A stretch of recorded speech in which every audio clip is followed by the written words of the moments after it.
Hi.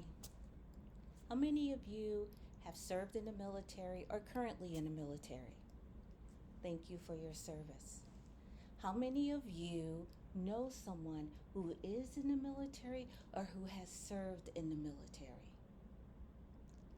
How many of you have heard through your friends in the military or through social media that all the needs of the veterans, the military family members, and active duty members, medical and physical needs are not necessarily being met?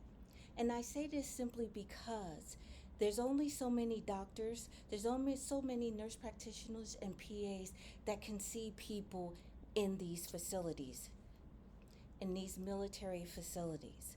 So the question becomes, how do we help those who are not being seen? The number of patients that need to be seen cannot, we don't have enough appointments to be able to see each and every person. So the question becomes again, how do we help them? Do you know in the United States, every day 22 military members take their lives? 22. Now, in a country that has 338 million people, that may not be a large number. But in the military, which is a small, unique group, 22 people taking their own lives every day, that's not just a problem. That's an epidemic, as far as I'm concerned. Now, the question is, when people move out of the military, like I went down range and through a medical condition, I had to leave the military. How do people get service when the line is so long to be seen by one of the doctors at the hospital? Some people could say, hey, you could go to the VA, but I will tell you, the VA, they're understaffed. They take care of thousands of veterans every day, but they are understaffed. So that's a problem.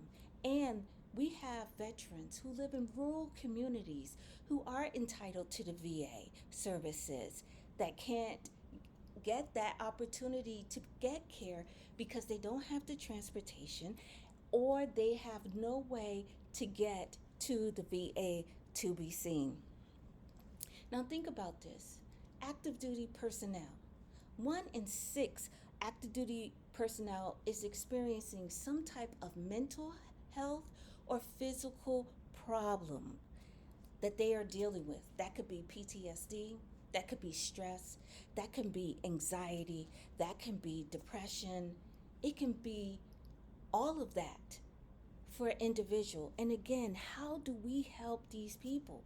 How do we help family members, wives, when they are deployed downrange, they have to do everything.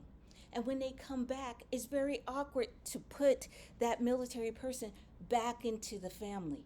Again, very difficult to do.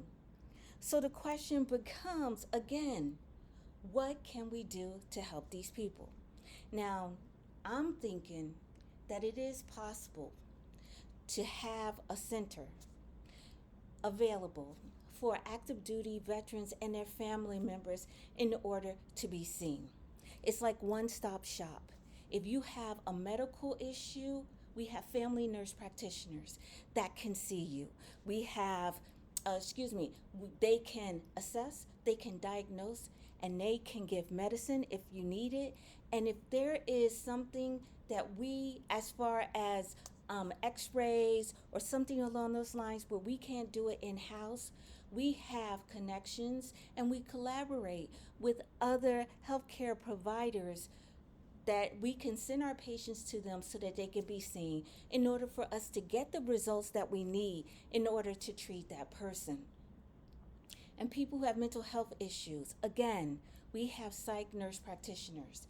These are people, again, who can assess. These are people who can diagnose, and these people can provide medication for people who need it. And for those who don't need it, but just need therapy, we do have psych nurse practitioners that are familiar and can provide psychotherapy.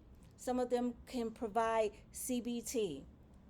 So we are trying to make it so that our services can be used for those in and outside the military.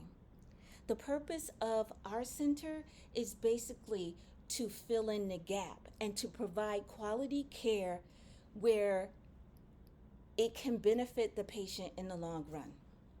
Now, the goal of this center is, again, to promote wellness, to promote resiliency in the person so that they can have a better, so that they can take better care of themselves.